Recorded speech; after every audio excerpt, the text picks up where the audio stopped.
tonight we are talking about planning for a healthy business. It's one of the probably most important sessions in the series, I feel. We have two speakers tonight.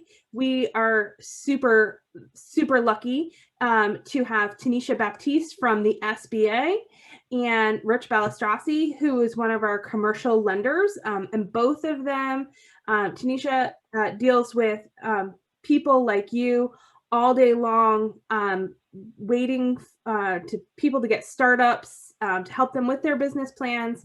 And Rich usually sees the business plan after it's in some form of completion, but really has a very good understanding of what needs to be in that business plan to get lending or assistance in any way.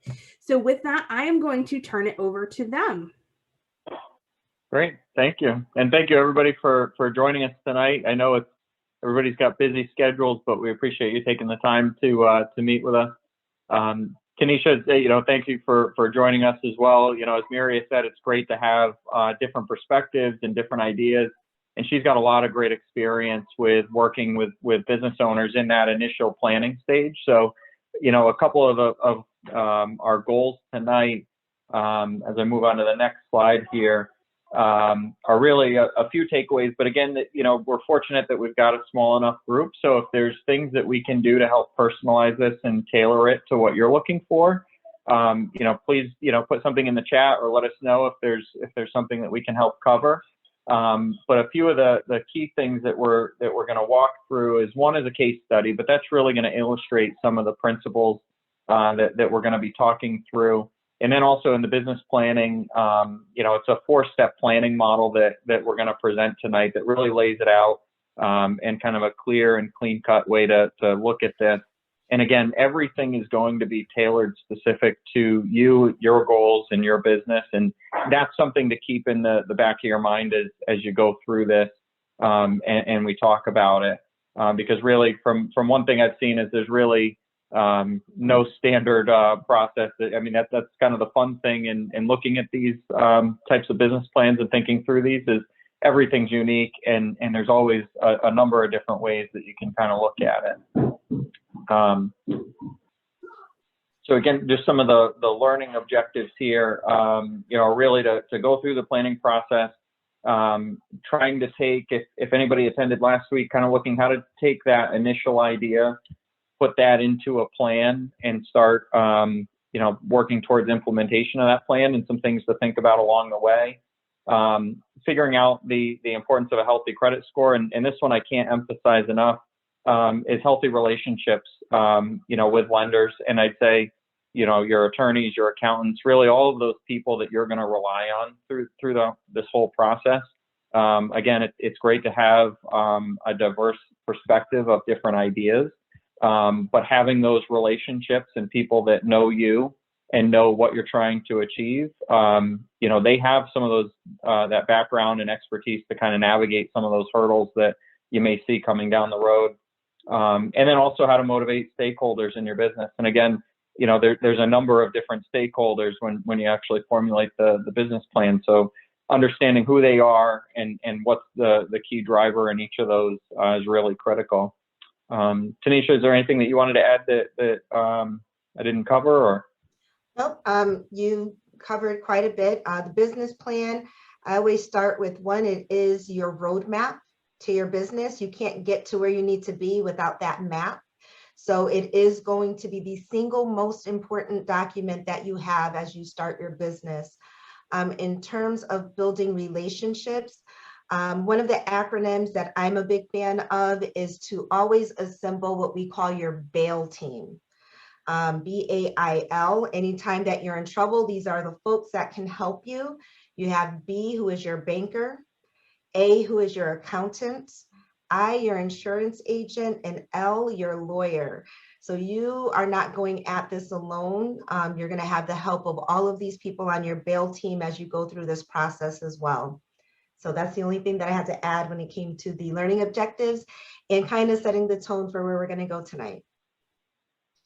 That's great. Thank you. I love the acronym too. So here's our first case example. I don't know if anybody's had a chance to take a look at this, but this is Sophia. You know, what she's looking to do is starting a new cell phone repair business. What we're going to do is kind of walk through Sophia's journey and kind of preparing for that and how she lays out her steps. But again, I can't emphasize it enough that this is really, you know, each of you are going to have your own unique independent process and separate goals that you're going to be really driving at. But I think that this gives us a really good roadmap to base that off of.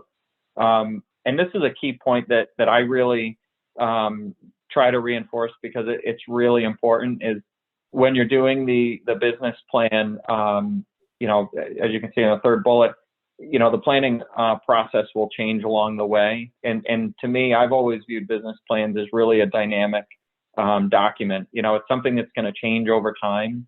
It's helpful to revisit it. I think too often, I can tell you from my perspective as the lender, and Tanisha, I'm sure you see this on the other side of it, is a lot of times business plans are written with the intent to obtain a loan. And that may be the first initial goal to do, but really that document is meant to be a living document as you move forward. You know, you're going to go through, especially if you're starting out in that first year, you may experience and see different things that happen that maybe are different and did or didn't work well that you initially, you know, planned on in that initial business plan. And that document is meant to go back and revisit, revise, see what worked, see what didn't, tweak that so that year over year you can continue to see that growth and be able to measure that and see where you're going. So again, we're going to walk through that kind of 4-stage model here. Tanisha, do you want to add a little bit about, you know, I'm sure you see some of that too, and kind of the business planning point and kind of what the intent is when people start out. Yes. So we are so much on the same page right now. I'm laughing inside. I call the business plan a living, breathing document. You don't write it once and then toss it to the side or put it, you know, in your filing cabinet and never pull it out again. It is something that you will go back to time after time again. Yes, initially, most people have their business plans written for either an investor or a lender, different things like that for different purposes. But it's important. There's so many different parts of the business plan that are important. Researching your industry, researching data trends and different things like that. 2020, the year, is a prime example of when you need to pull that business plan out and take another look at it again.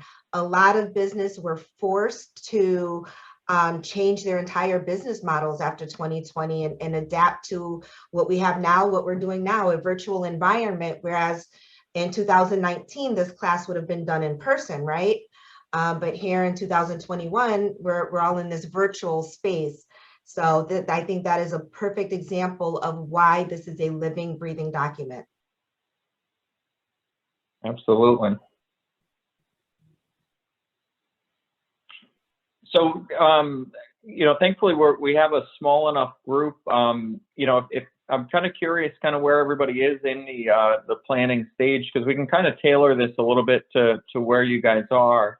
I don't know if everybody wants to use the chat maybe and just kind of chime in with maybe where you are, if you have a business plan already for it, or We're getting such a big.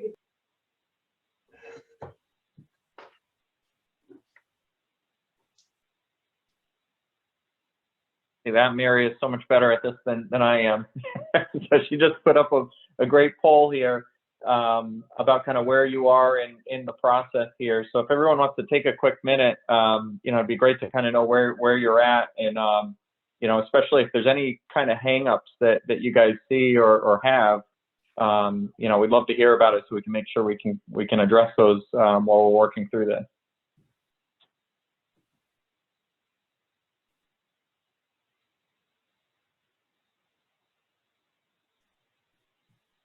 Give that just a second there. I don't know if Mary, if you can see the results as they come in.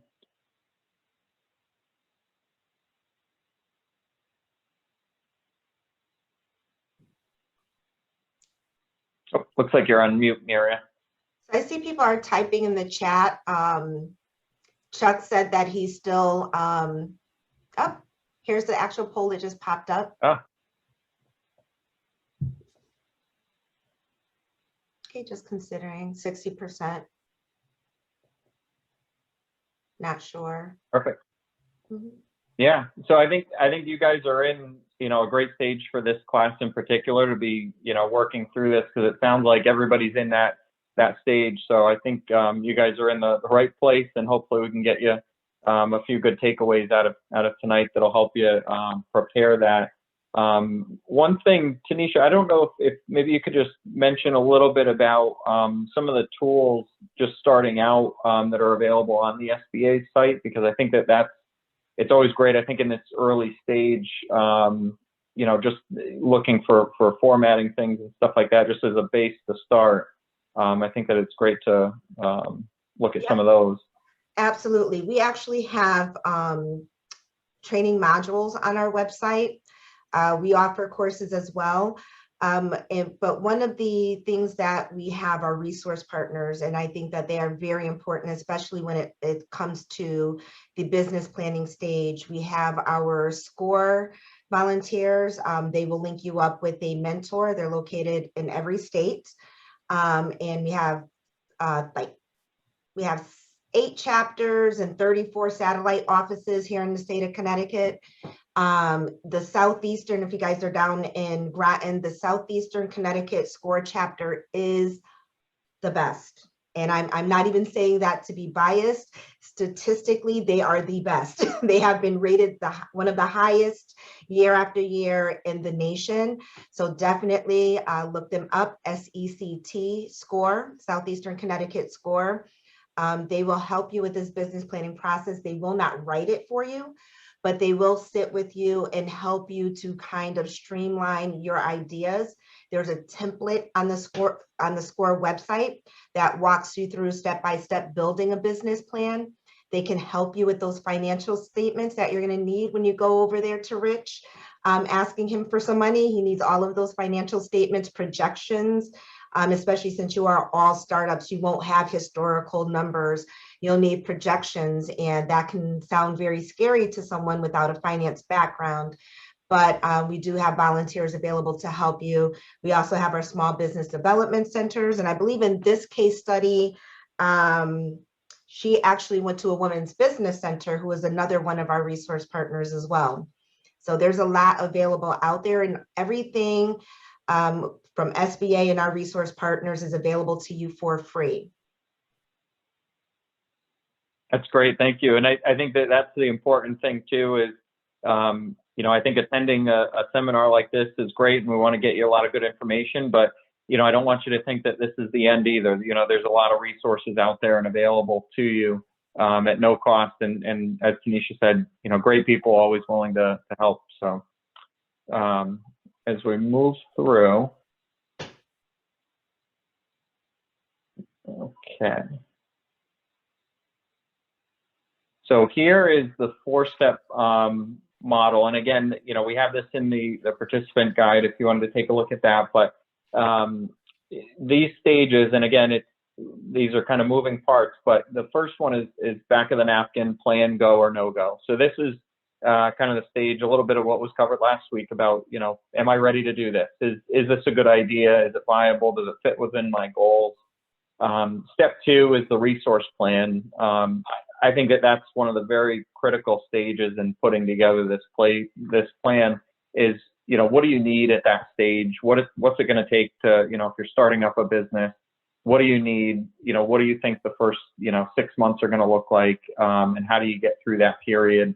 Statistically, they always say that first year is the most difficult for a startup business. And by putting together that plan and really thinking through where the risks are and what could happen, that's going to help minimize that and just make it that much easier to get through that first year. Business plan, how will I finance my business? That's frankly a lot of the stage that I typically come in at is figuring out, well, how can we get there? And step 4 is the action plan.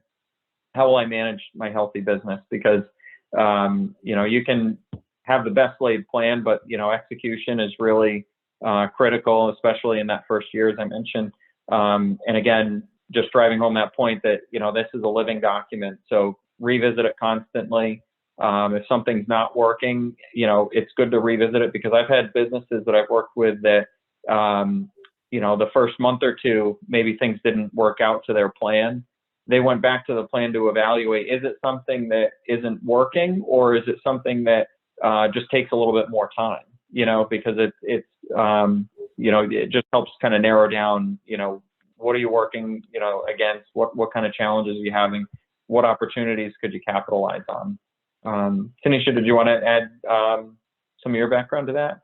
So that is the exact purpose of creating this business plan, especially in the early stages of planning. You may think that you're ready to open your doors in the next 60 to 90 days, but as you're going through your plan, you'll realize, well, maybe now is not the time. Maybe there's some more things that I need. For example, if you're going into the service industry of any sort, you'll need to look at your town requirements, state requirements, things like that. And it may take time for you to get through all of those hurdles. So that will help you to adjust your timeline. I always say there's very few hard stops. There may be things that you need to put in the parking lot, or there may be a soft stop where, okay, you know what, this is going to take a little bit longer than I initially anticipated. But it's important to go through these stages before opening your doors. That way you don't open your doors prematurely and then force yourself into a situation where you have to close them too early. So you want to make sure that you're positioned in the best way possible to be ready to go and ask for funding, or ready to go and sign that long-term commercial lease, so on and so forth, if you're looking for a brick and mortar location. So it's important that you go through the practice of doing the business planning itself. Right. So now we'll go back to Sophia's story a little bit here. So for Sophia, what she did was she went and she laid out her timeline. So for her, it was really a 2-year process is what her time frame was that she was working toward. And this was just a great idea to visualize, where some of those, where she wanted to be at certain time frames throughout the course of her plan. So, in year one, she's working through that back of the napkin analysis and really resource planning. By year 2, that's where she really wanted to have her business plan, honed in to where she wanted to be, make sure her credit score is where she wants to be, and really be well positioned to execute. And then by the end of year 2, that's where she wanted to really implement and get the action plan going. So as Tanisha mentioned, it's really critical that you look at those types of time frames so that, as she said, you don't open the door too soon. You don't, have to close the door too early. And you can kind of work through that. And again, I can't stress enough, throughout this whole process, try to be flexible, because, that time frame you may need to change. I mean, we worked, with a number of businesses that, were either 2020 looking to either start up and said, what, with everything going on, I need to wait and see how this starts to play out a little bit longer. We saw other businesses that said, I wasn't going to do this until next year, but you know what? There's a great opportunity in front of me right now, and I need to jump on it. So again, being flexible as that plan moves. I mean, that's really gets home to that key point of really planning for that, so that when those opportunities either arise or those challenges come up, you have a plan in place, and kind of the ins and outs of it, and so you can react along the way. Tanisha, did you want to talk a little bit? I'm sure you see a lot with I'm sure timing at the onset. People start preparing that time frame. Timing is everything, and that's why planning is so important. But I did also want to bring up, Mary and I, before everyone joined in, we were talking about business startups. And one of the things that I wanted to note on this slide about Sophia, as you can see, in the first year, she still worked full-time at her day job. And then when she did decide to start her business, she didn't completely quit her job. She was still working part-time at her day job and part-time for herself, because she just wasn't quite ready to start full-time in her business. And that's fine. That's normal. The majority of businesses do start out that way, to where they're not able to devote 100% of their time and resources to their business. So they may have to split their time between the two. Just until they had time to get themselves positioned in a better way. So let's say Sophia was talking to a lender and they said, these are our requirements if you want to get a commercial loan from us. And she realized her credit score wasn't where it needed to be. So she needed to take some time. That wasn't a hard stop. That just meant it's going to take a little bit more time. So now I need to pay down some debt or do whatever it is she needed to do to get that credit score where it needed to be.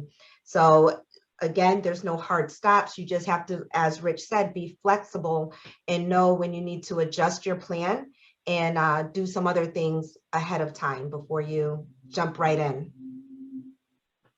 Absolutely. And again, that's where some of those resource partners come into play, because you can get that input of, what you may need to pay down some debt, or you want to work on your credit score, whatever it is, so that when the time comes, you're as prepared as can be. And again, those resource partners are all there to help you be successful. So, ask away, ask any questions that'll help you along the way there. So here's kind of the back of the napkin plan that Sophia puts together. So initially, she's looking at, fixing smartphones, tablets, and then I like the fact that she puts a note on there for appliances, maybe later, because those ideas, I've always thought, you ever have one of those moments where you have a great idea and you don't write it down, you don't do anything with it, and then, a month, 2 months later, you're thinking, what was that? I can't remember what it was that I wanted to think about, or whatever it was. If you just jot it down as a possibility in the future, as you're looking back at that business plan, that note may, trigger an opportunity for you down the road where you said, oh yeah, I was thinking about that. And you know what, now might be the good time to reconsider that. So take notes on everything, any ideas that may come up that could help you.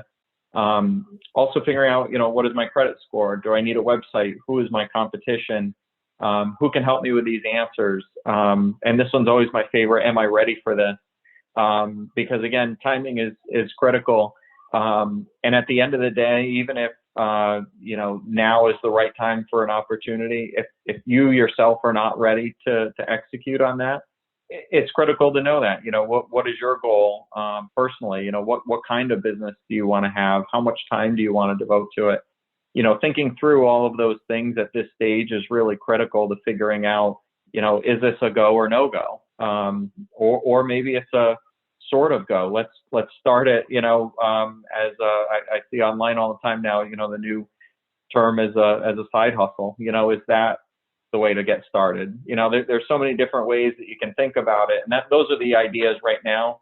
That stage is really just about flushing out any questions that you may have, to figure out, is it the right time, or is it the right idea for you? Tanisha, this is sort of, I'd love to hear your input, because this is probably the stage. I think you probably work with quite a few business owners, figuring out that whole back of the napkin approach at that stage. Absolutely. This is when get all of your ideas out, and then we need to streamline it. We need to put it in a nice, neat type of order. So I love this. Fix smartphones, tablets, and appliances maybe later. Right. So if I tell you, what, maybe this is going to be a little bit too much for you. That doesn't mean no, never do it. So let's put appliances on hold for a little while, get the business started doing the smartphones and tablets. Once you get the flow of that, you've got your customer base, you're profitable. Let's go on ahead and add another service to it. You don't have to do everything at once. You can start out small and then continue to add additional services or additional products to whatever it is that you're doing. Knowing your credit score is key. It's very, very important. I'm sure Rich can attest to this. Credit Karma is a great tool for you just to see what you have going on in your credit. However, understand that the score that they're showing you in Credit Karma is not the same score as your FICO score, the score that lenders are using. So make sure that you're getting your accurate scores there. Do I need a website in 2021? Most likely. Who's your competition? Market research. You're going to spend a lot of time on that. Knowing your competition, seeing what they're doing, finding opportunities, finding needs. Those are all things that will help you to be successful in your business. Who can help me find the answers? We've been talking about our resource partners on every slide, I think. So resource partners, your bail team, all of that, they can help you with this. And are you ready? This is something that you have to decide for yourself once you go through this business planning process. You may think you're ready in the beginning, and then as you go through asking yourself all of these questions, yeah, today might not be the day. Maybe I need to wait another year or two. So those are all great questions to ask yourself. Absolutely. So again, here's, just to expand on that, some of the key questions that you're going to want to ask. And again, I think about this really in that terms of go or no go. I mean, you really want to think, what are your objectives here for starting a business? For some people, it may be monetary. Some people, it may be non-monetary. A good example. So actually a number of years ago when we started having young kids, my wife decided to stay home and start a home daycare. For us, it wasn't really a monetary decision. It was a non-monetary because it was important for her to be able to be home with the kids. So just figuring out where it is and what's important to you and what your personal goals and objectives are. I think that's critical at this stage. So you understand, what is your life going to look like? I mean, I've always loved the saying that, when you start a business, it's like, having a baby.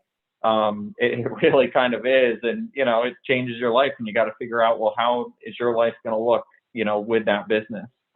It will disrupt your sleep patterns just as much as a baby will. So that's very true. Very true. What size business do I need to build to achieve those benefits? So again, that's looking at, if let's say you do have a monetary goal here, do you need a salary of, a certain amount? If you go out saying, I need a salary of, pick a number, 80,000, what size business do I need to be able to generate that kind of income? Tanisha brought up a great point before in terms of, are you going to start out a business and work full-time for a company or part-time for a company while you start up your business to supplement your personal income? Realizing those kind of things, because it's sort of when you have, thinking about it in terms of spokes on a wheel, if you don't have all those spokes at the right level, so if your personal income isn't where you need, that's only going to make it that much harder to ride the bike if that spoke is too short. So just thinking about those ideas, what do you need to make this all viable? Have I identified a real business opportunity on which I can capitalize? That's a key thing to think about, when you're looking at, what is the market? What can the market absorb? What are you offering? What kind of volume do you think you could do? And then lastly, what assets do I need to purchase, rent, lease? Who do I need to hire? Those are all critical components in figuring out that plan. And there's no right way to necessarily do it. It's figuring out, what's the right way for you and how does that factor into that overall plan. So I'm sure, Tanisha, you must get all those kind of questions at the start. I'm sure trying to figure all of that out. I was kind of curious if you can guide people through some of those. Well, like for the second bullet there, size business, to achieve your, the benefits that you need. One of the first things that I would advise you to do as you're going through this planning process, and this should be a part of your business plan, is to conduct what's called a break-even analysis. And basically that means this is how much it's going to cost for me to run my business. So you need to sit there and crunch those numbers, sit with one of our resource partners, crunch those numbers, and then determine your pricing structure for your business. So if you're selling products or widgets or what have you, how many widgets will I need to sell just in order to break even? So that kind of helps you to determine realistically on what scale do I need to start this business just to break even. That's not even talking about having a profit yet. And then when you're looking to get funding, as much as I'm sure Rich and his team would love to lend money to every business who needs money, it's important that they're lending money to businesses that can show that they will be successful. so that they can pay it back, right? So you want to make sure that you are in a business that you can capitalize off of. All of this data is public. I live on the census website for lots of reasons, but you can take a look at your industry on the census website and you can see where it's at. If you guys remember that bell curve, if you're kind of at the tail end of that bell curve in that industry, is it something that you really want to go into? Do you want to open a brick and mortar retail shop right now? Do you think that would be the best idea for your area? So again, it all goes back to doing your research and taking a look at the industry and the opportunities that are available in the industry, or identify a need in your community that you know that you have the resources to go ahead and fulfill. Put all of that information in your business plan. Assets, determine what you're going to need to purchase. So you're going to need capital up front. If you're going to ask for lending for any money, they need to know down to dollars and cents everything that the money is going toward, especially if you're looking to get an SBA backed loan. Every cent needs to go to a business purpose and every cent needs to be accounted for. So you need to break all of that down. It's not $20,000 to open my business. It's going to be $5,000 for this piece of equipment, this amount of money for working capital, this amount of money to do some repairs on this building. So those are all of the little details that you're going to need to have in that business plan. Yeah, and just a follow-up on that, you know, when you're itemizing those items and you're saying, I need to purchase, you know, XYZ equipment and I need this for working capital, really take a look at everything that it's going to include, because one of the things that, you know, any lender that you go to is going to look for is, you know, what type of equity contribution are you making? What's your investment into the business? So a lot of business owners, I find, you know, they'll pay for things and not itemize them on that list. And what happens is when you go to look for funding, if you leave out those things that you've paid for, that's an important component of that equity injection. So when you're looking at it, if you break that out, that's going to be what's called your uses column. So you're showing, here's how I'm using all of the money. And then your sources column is going to show, you know, your equity contribution that you've put in, you know, the amount that you're looking for financing, the amount that maybe come from investors, you know, whatever the different sources of that funding comes from. But that's something that every bank and lender is going to look for is, you know, what does that look for? You know, what's the total cost to implement this plan, and where did all the money come from for this to happen? So again, that's a great exercise to do, and I know something that's pertinent in any SBA application as well. That gets all broken out. Absolutely, and we do audit it on the back end, so we are taking a look at the use of proceeds on that. So make sure that you have all of that information in there and it's accurate. So just as more follow-up on the resource plan, here's the extension on Sophia's plan. So she has it broken out, itemized in what she's looking for.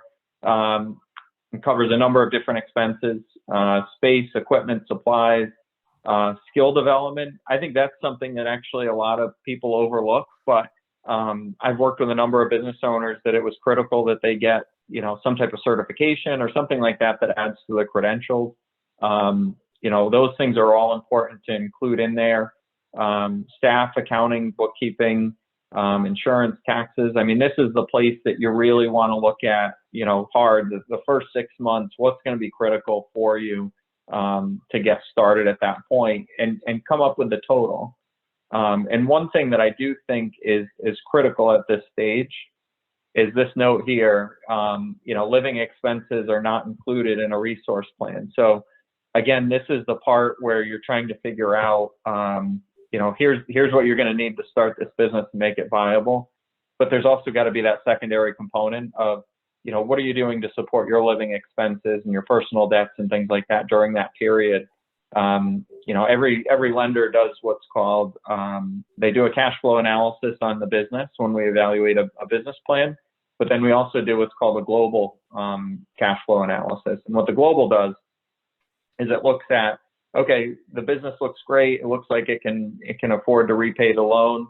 But when we combine that with your, personal debt and living expenses and everything else, does the whole picture work when it's all put together?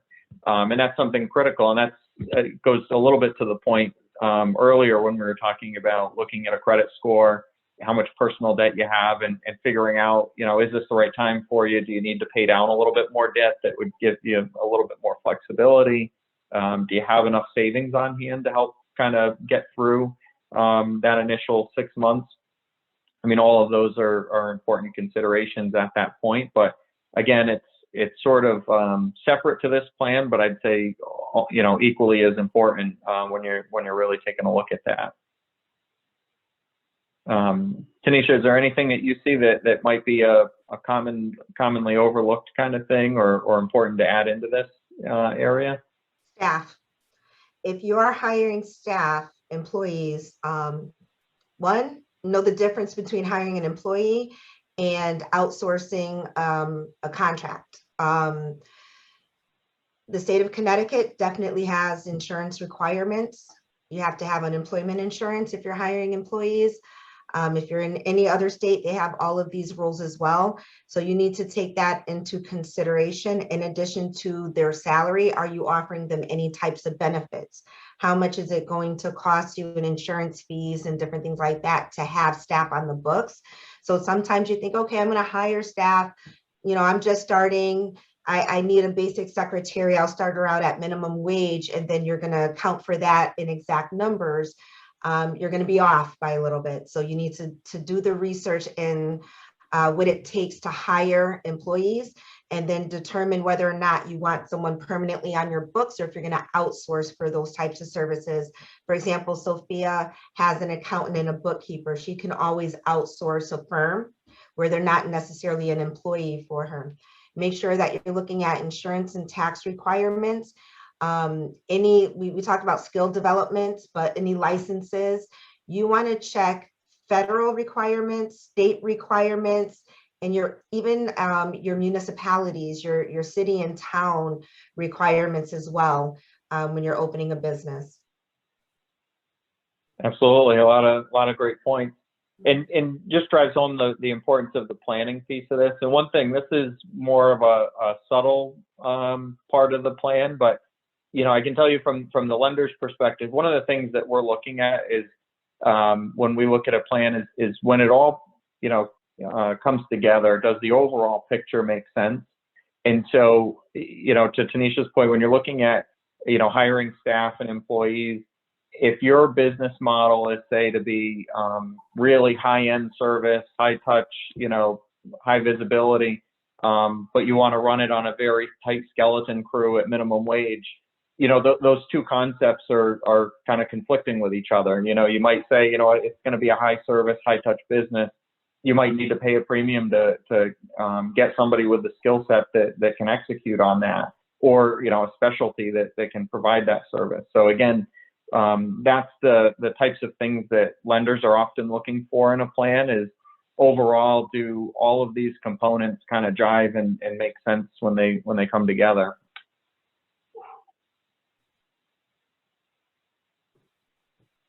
So again, just some additional information on the resource plan.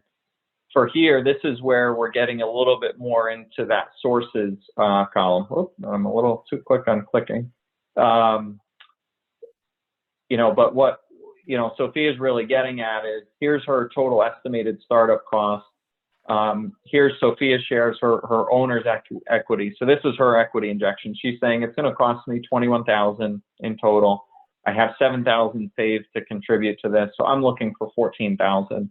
And getting to that point is really critical because you're figuring out, well, what am I asking the bank for to evaluate? It's important that the bank has a starting point to know what it is that you're asking for, how much you're going to need, how much you're putting in or investors are putting in, and again, how all of that kind of comes together.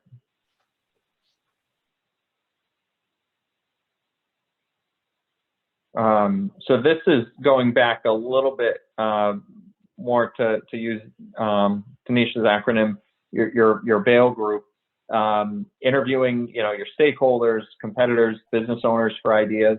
You know, this is sort of the ask all the questions that you can to learn about all the different components that you should be aware of and that you should be planning for.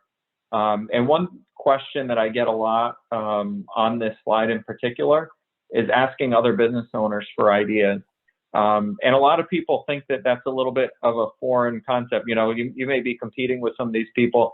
I know plenty of businesses that I've worked with that found somebody in a similar industry that was just in a different territory, in a different area. And often they're, you know, glad to share ideas or best practices, different ideas. And I know a number of industries that, you know, they all network with each other, you know, banking included. You know, I can tell you, you know, bankers, we all go to different conferences, share different ideas and what's going on in the industry and stuff like that. You know, what different banks are experiencing. It's more common than you'd think, but I think the key is really to, you know, have those conversations. Don't be afraid to ask those questions as you're out. And again, this is all about formulating that plan, you know, as it comes together, you know, looking at ideal locations, you know, talking about how that overall plan looks and works together. You know, again, you know, if you're going to say you'd be opening up a retail location and your business model calls for doing a high volume, you know, but you found the cheapest location you could that's, you know, in a low traffic count area, you know, is that going to be viable that you're going to be able to achieve, you know, a high volume? You know, maybe not as much if you don't have that, you know, road frontage or visibility that you might need to push that volume. You know, those are all just kind of some of those things to think about. One area in particular, and Tanisha, I'm sure you spend a lot of time on this, is the pros and cons of buying in bulk. Because a lot of times what you're going to see is you may be able to scoop up a lot of great inventory at a low cost. And it looks great because, you know, that'll certainly help your profit margin. But the other thing to think about is all that inventory, if let's say, for example, in a retail location, that inventory that's sitting on a shelf, you know, that's, if you think about that in terms of dollars and cents that are sitting there not being used, you know, it's important that you strike that right balance in terms of, you know, do you have enough cash to go out and make that outlay to buy that inventory at the low cost? Or are you in a position that you need to preserve that cash and maybe pay a little bit more for the inventory that you need, but it gets you through? Trying to find that right balance is really critical and all, you know, really key to this point, you know, in the plan. Tanisha, you must work a lot with a lot of businesses and kind of figuring that out, you know, the profit versus cash flow, Right. Yeah. you know, concept is a little bit different. It is. It's no secret that the more that you buy, the cheaper it is each. You know, the whole Walmart situation. You know, if you can buy 10,000 widgets, you're going to be able to get them at $1 each. But if you can only buy 100, they may cost you $5 each. So that is why a t-shirt at Walmart may cost $4.99, but if you go to the small business down the street, that same t-shirt is going to cost you $19.99. Retail versus wholesale, two different beasts, and it's really hard to strike that balance there. But you don't want to have too much inventory on hand for a couple of different reasons. One, if you're selling anything that is perishable, anything that comes with an expiration date, and you have too much of it, you just throw a whole lot of money in the trash. But that can also come with something that is not perishable, but it can become outdated. So let's say you're in retail and you're selling swimwear. You know, you buy too much of it this season. Oh, I'll just sell it next season. But now that's no longer in fashion. No one wants to buy that type of swimwear. Again, more money in the trash, or it's inventory that you have sitting on the books for more than a year. So that's where, again, really working with a good team, working with resource partners, helping you to find that balance, just so that you don't put yourself into a situation that is a little bit difficult to get out of.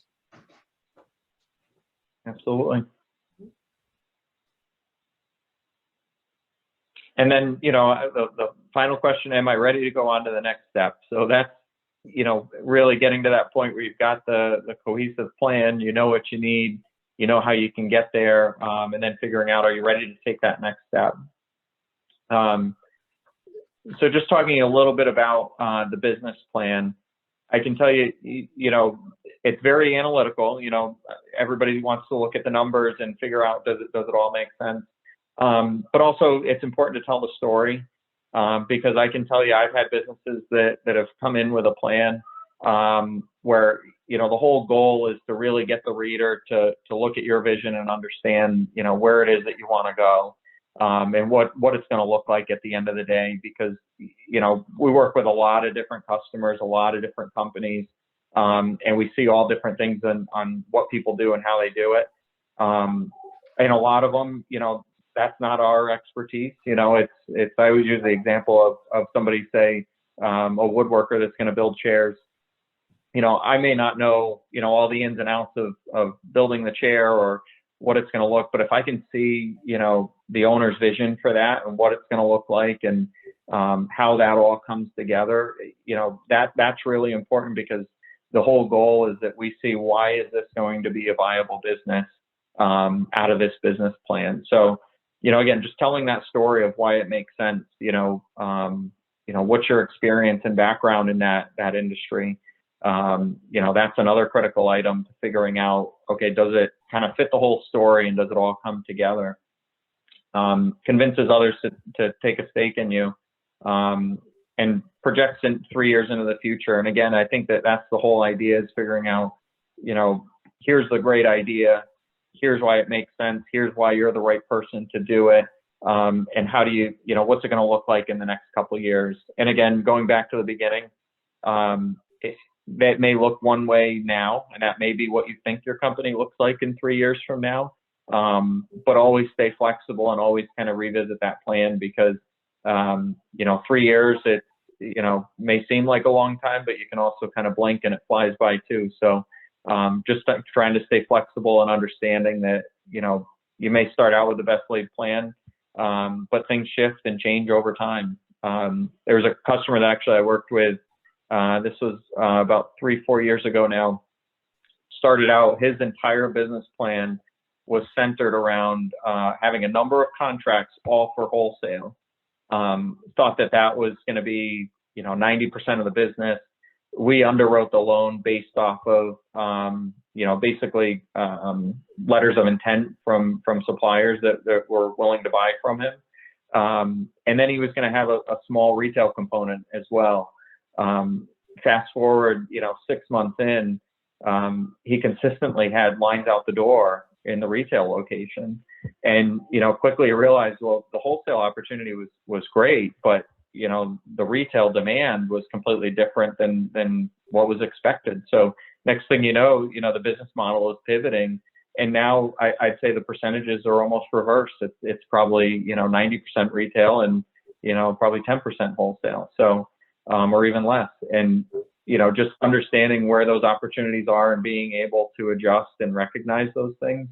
Don't be afraid to have the business plan change, but, always use that as your base to come back to evaluate where you are and where the opportunities are. Tanisha, is there anything that you wanted to add to that? Nope. I think you summed it up perfectly. Thanks.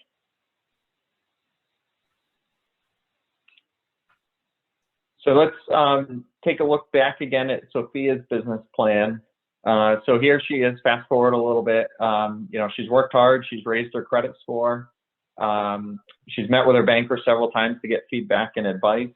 And again, I can't emphasize that enough, ask for the opinions. If you come with a plan, ask for input and feedback. Is there something in this plan that isn't making sense, or I can reevaluate or do more research on? Ask for that feedback. Take a class on business, so you guys can check that one off for tonight. But again, don't be afraid to ask for the help and do the follow-up, because there are those resources that are out there. Share your plan with family and friends. I can always say, especially in those first few months there, friends and family are going to help, drive that traffic. They're going to help get that word out for you. They're going to be proud of what you're doing and want to support you.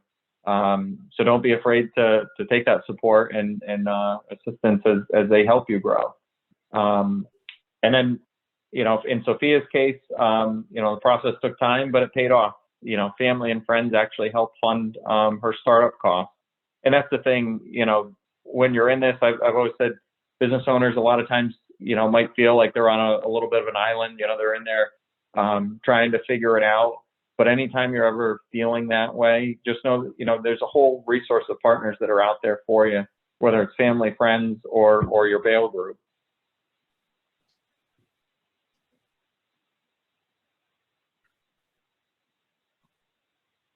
So here is, this is again looking at that sources column for where you can get funding from. These are just a couple of the ideas that are out there.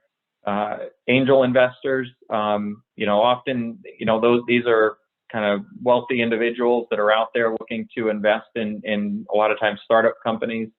Bootstrapping, that's really, looking in the first year and figuring out what can you get by with to get your company started. Crowdsourcing is a fairly new concept, that continues to grow as a way to raise, capital for your company. Friends and family, we see that as a very common resource starting up.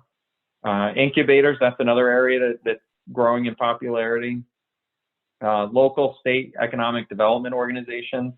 I'd say Tanisha has a lot of great experience in this because there's plenty of funding that's out there. There are organizations out there that have specific lending pools of money for targeted towards economic indicators. Whether it's job creation, new locations, expansions. There are organizations that can help provide funding for that, even if it's something, or in a lot of cases, in ways that maybe it might be too soon for a bank to get involved. But there's a lot of great economic opportunity there. Those organizations are all there to help with that type of funding. And then again, peer-to-peer lending, that's another great area that kind of as stuff advances online, a lot of great technology there to help leverage.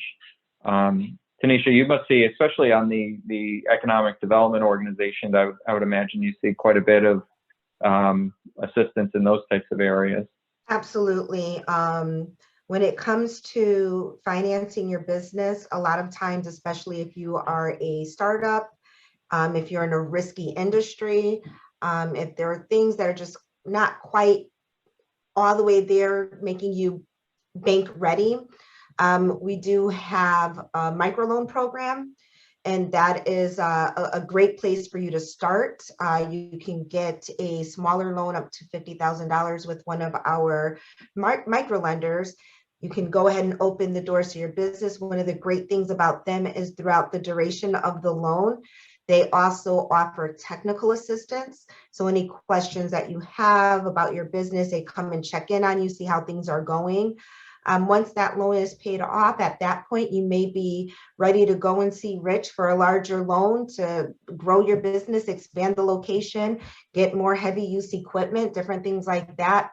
So there are definitely programs out there that are available if you were to walk into a larger institution and they tell you that, well, you're not quite there yet. Again, that's not a hard stop. There may be other options available to you. Absolutely. And that's really the key is, don't think about it any step along the way as a hard stop, because every lending institution, it's more of, they set out certain parameters on what they can and can't do. And it's just a matter of finding what's the right fit for you at that particular stage.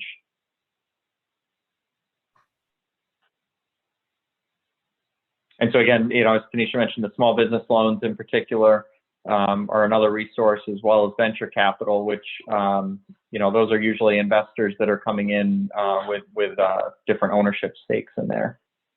Right, and you want to be careful with that to make sure that you have that L, your lawyer, taking a really good look at those agreements if you're getting involved with the venture capitalist or any other type of investor, even the angel investors, just to see if they are also trying to obtain any type of ownership or control within your business. Absolutely. So this slide in particular, what does it mean to be strategic? This year, I think, takes a whole new meaning for me when I look at this. Just because you look at the last year here and just the amount of impact that that's had in a number of different industries. Because even, for this one, we talked about planning for the future. I don't think anybody really planned for, what am I going to do in a pandemic here? So, again, that goes back to the being flexible. But I think, the key here, I think, for being strategic is I've seen some businesses that have started in this last year because strategically it presented an opportunity for them.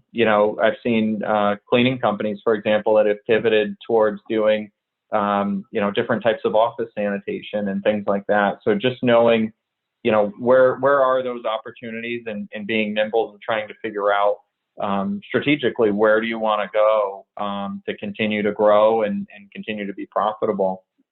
Learn from the past, including mistakes. And again, that's a big area that I think when you have a business plan, that's what that plan does. Is you revisit it, you're going to learn, I should have done this a little bit differently, or I should have done that a little bit differently.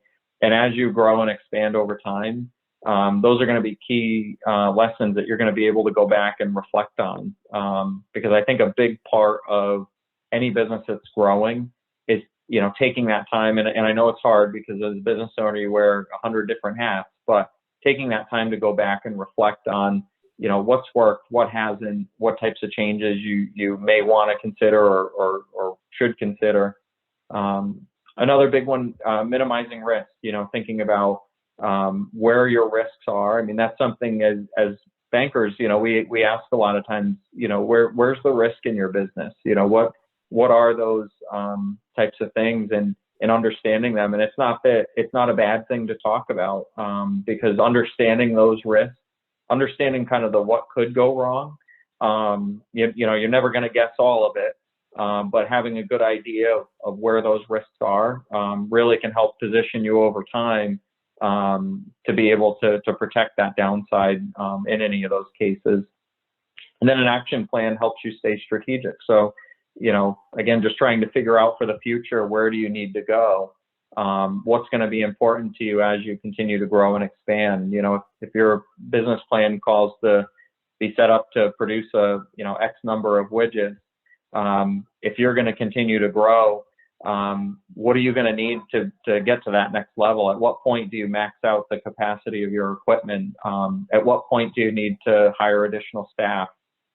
Just understanding those things and how they play into that strategic role are really critical at that stage of just knowing, where do you go and things to think about as you continue to grow that business. Tanisha, anything you wanted to add onto that as well? The only thing that I will say is that anytime I talk business planning, I also talk SWOT analysis. It's important, identify the strengths, weaknesses, opportunities, and threats within yourself as an entrepreneur, as well as your business. And you need to do it, you need to take an honest approach to it, especially when we talk about weaknesses. We like to talk about strengths, but a lot of times we don't want to talk about weaknesses, but also threats. No one saw a pandemic coming. And there are so many businesses that were not positioned to even make it with their doors closed for 30 days. So it's important to plan for the unexpected always. Absolutely.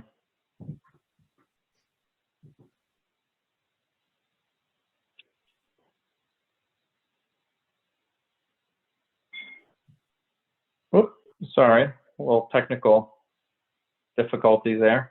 So this one's always kind of one of my favorites, and I know probably a lot of you have heard this over the years in different areas.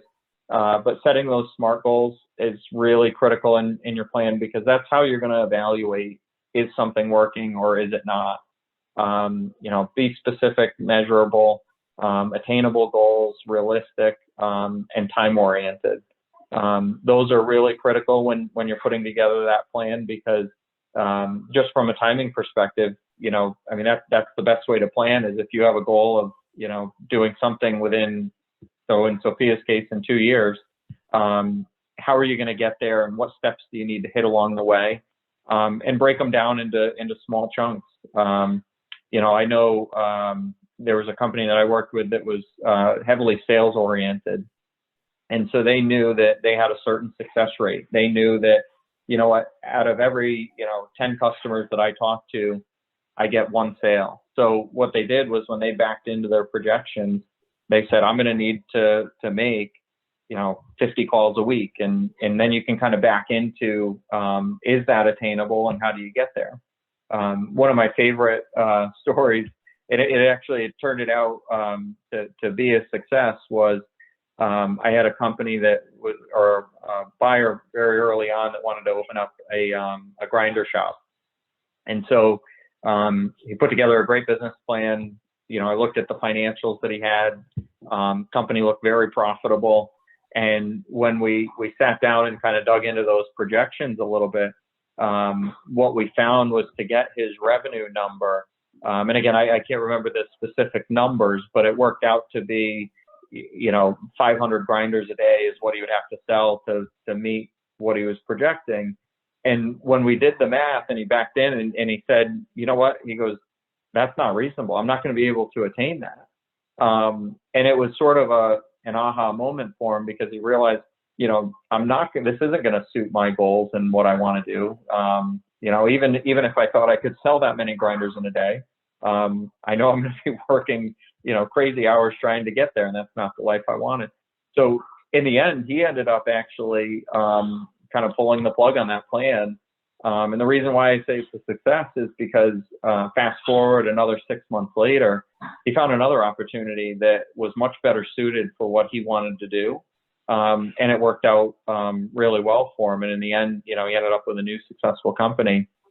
But I always thought that that's a great exercise in figuring out, what is attainable, set specific targets. I mean, those small targets, when you're being pulled in 100 different directions running a company, having those specific measurable targets along the way, those are kind of one of what's going to keep you grounded and working towards that ultimate goal. So, revisiting those, focusing in, and figuring out, where those weaknesses and opportunities could be is really critical there. Tanisha, did you want to add anything to that too? Nope, that was perfect. Thanks.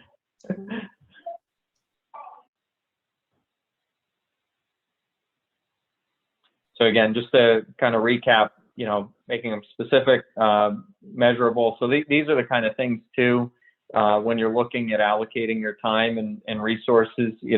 I always say, what can you do to automate some of that measurement? How do you figure out what's an easy way to track what you're looking to do? And again, coming back to the grinder shop, what's achievable? What do you think the market can absorb? Relevant? Is it important to you and your business? Time-based, again, looking at what's your time horizon in your plan and how that's all going to work. So just to summarize a little bit on Sophia's journey, there is more than one way to plan, as we talked about. Every plan will be different. I can tell you, I've customers that are in the same industry in the same town, and they have completely different methods of delivering their product and services. And it's okay, both are successful and they're fine. It's just making sure that plan matches the strategy. Being dynamic, those plans need to change over time, understanding what works and what doesn't. As we discussed, making time to actually write the plan, and more importantly, revisit that. Engage stakeholders in the process. Again, sometimes, you're going to have people that may, give you ideas or opportunities as you continue to grow. and understanding, is everybody getting what they need out of the process? And even when you get the investments that you need to plan strategically to ensure that healthy business. There's plenty of case studies out there of companies that didn't pivot or didn't change over time, and ultimately it led to their demise. So the best laid plan, you can start out great, but understanding where you're going and where you can pivot, what opportunities are ahead, those are really what's going to make you sustainable in the long run.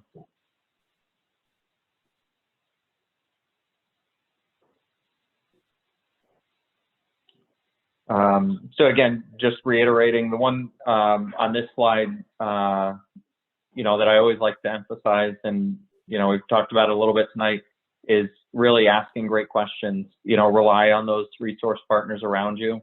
Doesn't matter what the question is. If you're thinking it, make sure you get the answer.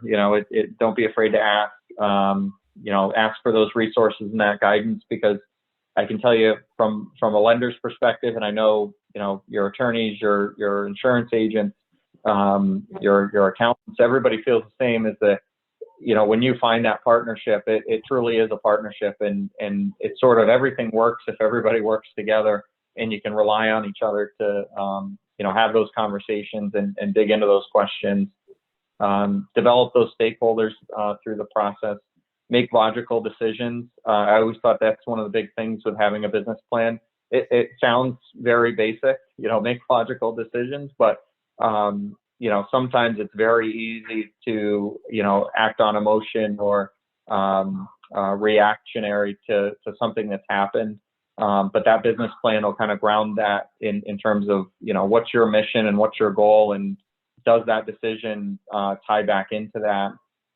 And again, measurable progress on those tangible goals. And then always focus on the finances, understanding, that cash flow aspect, that Tanisha covered, knowing that, what's the difference between that cash flow and that profit, and how does that factor into your plan? And then again, risks of not planning. I've always thought this was an important one, is, you do too much and you miss opportunities to delegate. As a business owner, like I said, you wear a lot of hats, and sometimes there are things that may cost you more to obtain. You may not want to hire that additional person.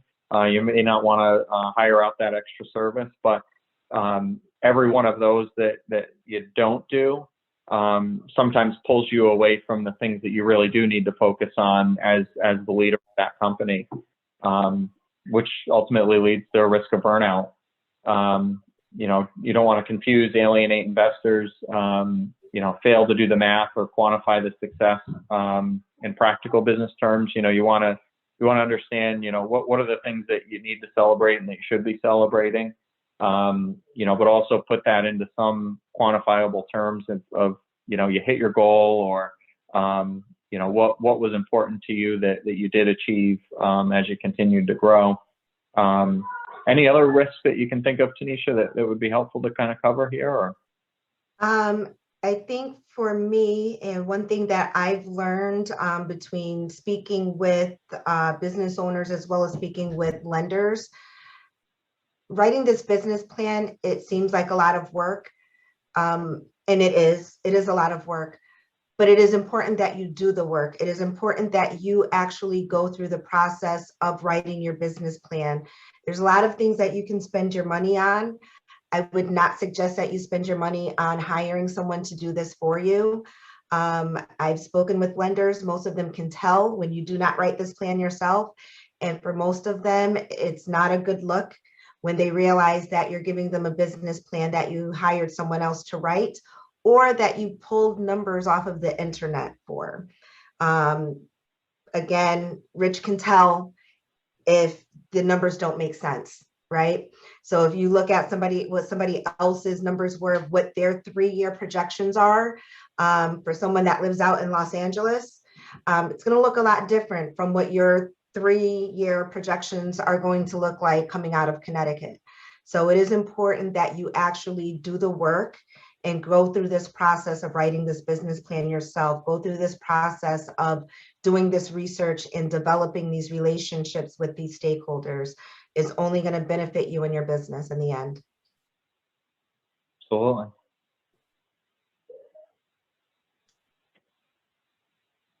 So just to kind of summarize a little bit, you know, I think that I know we're kind of running a little bit late, and I know I appreciate all of your time here tonight, but you know, we have a small enough group. I'd love to know if there are any questions or anything that maybe we didn't touch upon that would be helpful for you guys to know or talk a little bit about. You know, feel free to, you know, send a message in the chat, or, you know, let us know if there's something that you'd like to talk a little bit more about. But hopefully this gave you a couple of good takeaways. But again, I can't reinforce it enough that, you know, there are a number of partners out there that are available to help, and don't be afraid to reach out and ask for that help. You know, they're all there for different reasons. I mean, small businesses are really the lifeblood of the economy. And so it's great to see so many people, you know, looking at different ways to build and grow their companies. You know, because it's crucial to us all, you know, moving forward and being successful here. So with that, be happy to answer any questions for either Tanisha or I, and see what we can do to help.